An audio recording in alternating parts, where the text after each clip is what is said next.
వైసీపీని వీడి జనసేనలో చేరిన తరువాత రాజకీయాల్లో అంత యాక్టివ్గా కనిపించని మాజీ మంత్రి ఇప్పుడు మళ్లీ గేర్ మార్చేశారనే టాక్ వినిపిస్తోంది.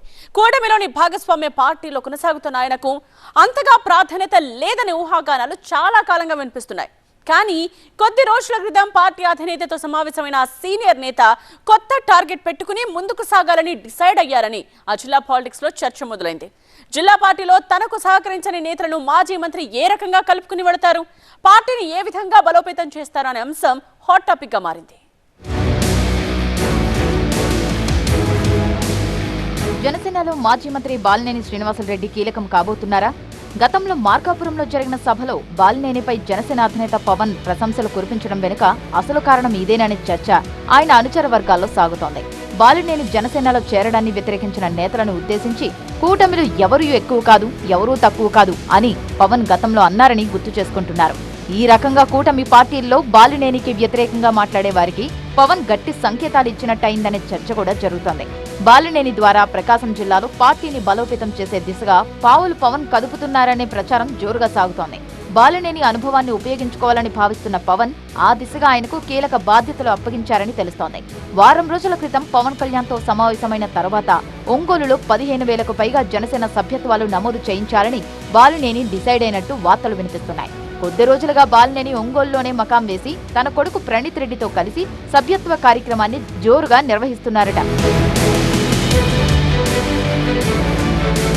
మాజీ మంత్రి బాలినేని శ్రీనివాసరెడ్డి వైసీపీని వీడి జనసేనలో చేరిన తర్వాత రాజకీయాల్లో ఒంటరయ్యారనే ప్రచారం నిన్నటి వరకు జోరుగా సాగింది.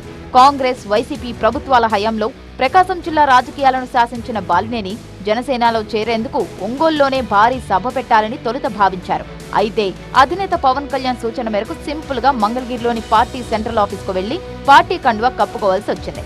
ఆ తర్వాత కూడా ఒంగోలులో భారీ బహిరంగ సభ ఏర్పాటు చేసి తన బలగాన్ని అధినేతకు పరిచయం చేయాలని బాలినేని భావించినా సమయాభావం కారణంగా అది సాధ్యం కాలేదని ఇప్పటికీ టాక్ నడుస్తోంది. అయితే అప్పట్లో ప్రభుత్వ కార్యక్రమం సందర్భంగా ఏర్పాటు చేసిన సభలో ప్రోటోకాల్ లేకపోయినా మాజీ మంత్రి బాలినేనికి సభావేదికపై టీడీపీ మంత్రులు, ఎమ్మెల్యేల పక్కనే ముందు వరుసలో స్థానం కల్పించారు. అందరినీ మొక్కుబడిగా పలకరించిన పవన్ కళ్యాణ్ బాలినేనిని మాత్రం ప్రత్యేకంగా ప్రస్తావిస్తూ మాట్లాడారు. వైసీపీ హయాంలో బాలినేని మంత్రిగా ఉన్న సమయంలో తనకు అండగా నిలబడ్డారని గుర్తు చేసుకున్నారు. జనసేన అధినేత పవన్ కళ్యాణ్ జిల్లాల వారీగా పార్టీని బలోపేతం చేయాలని స్థానిక నేతలకు సూచించారు. ఇందుకోసం త్వరలోనే తన పర్యటనలు ఉంటాయని, ప్రత్యేకంగా ప్రకాశం జిల్లాలో మాజీ మంత్రి బాలినేని అనుభవాన్ని వినియోగించుకొని పార్టీలో భారీ చేరికలు చేపట్టాలని భావిస్తున్నారట. ఆ దిశగానే బాలినేనితో ఇటీవల జరిగిన భేటీలో ప్రత్యేకంగా ఈ విషయం ప్రస్తావించినట్టు తెలిసింది. దీంతో ఇంతకాలం హైదరాబాద్కే పరిమితమైన బాలినేని ఇక నుంచి ఒంగోలులో మకాం వేసి జిల్లాలో పార్టీని పటిష్టం చేసేందుకు పావులు కదిపే అవకాశం ఉందంటున్నారు. అందులో భాగంగానే ప్రస్తుతం ఉద్యమి పేరుతో జనసేన చేపట్టిన సభ్యత్వ కార్యక్రమ నమోదులో కీలకంగా వ్యవహరిస్తున్నారనే ప్రచారము సాగుతోంది. ఇప్పటికే తన కొడుకు బాలినేని ప్రణీత్ రెడ్డి ద్వారా జనసేన సభ్యత్వ కార్యక్రమాల నమోదు కార్యక్రమాన్ని ఒంగోలులో నిర్వహిస్తున్న బాలినేని లేటెస్ట్ గా తాను కూడా ప్రత్యేకంగా తన అనుచరులు, అభిమానులతో కలిసి పార్టీ సభ్యత్వ నమోదు కార్యక్రమం నిర్వహిస్తున్నారు. ఒక్క ఒంగోలులోనే 15,000 మందికి కొత్తగా పార్టీ సభ్యత్వం ఇచ్చేందుకు ప్రణాళికలు సిద్ధం చేశారని తెలుస్తోంది. ఒంగోలులో జనసేన సభ్యత్వ కార్యక్రమాన్ని ప్రతిష్టాత్మకంగా తీసుకొని నిర్వహించేందుకు ఏర్పాట్లు చేస్తున్నారు.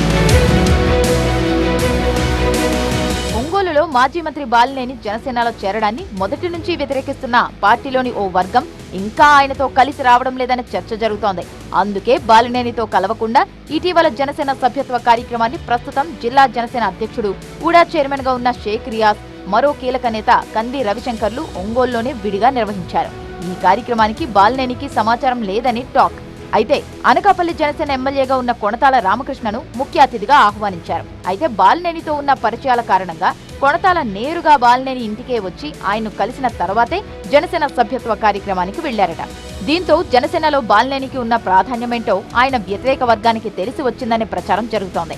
అయినా సరే ఒంగోలులో మాత్రం బాలినేనితో కలవకుండా విడిగానే రియాజ్, రవిశంకర్ వర్గం పార్టీ కార్యక్రమాలను నిర్వహిస్తున్నారని సమాచారం. అయితే కార్యకర్తల్లో అయోమయం లేకుండా చేసేందుకు బాలినేనికి పార్టీ పదవి, నామినేటెడ్ పదవి ఇచ్చి రంగంలోకి దించితే జనసేనలో జోష్ పెరుగుతుందని ఆయన అనుచరులు భావిస్తున్నారు. దీంతో ఒంగోలులో జనసేన పార్టీలో గ్రూపులకు కూడా చెక్ పెట్టవచ్చన్న ఆలోచన వారిలో ఉంది. మరి ఒంగోలులో బాలినేని ప్రతిష్టాత్మకంగా చేపట్టిన జనసేన సభ్యత్వ కార్యక్రమం ఏ మేరకు విజయవంతమవుతుంది, ఆ తర్వాత ఆయనకు పార్టీలో ఏ మేరకు ప్రాధాన్యం పెరుగుతుంది అన్నది చూడాలి.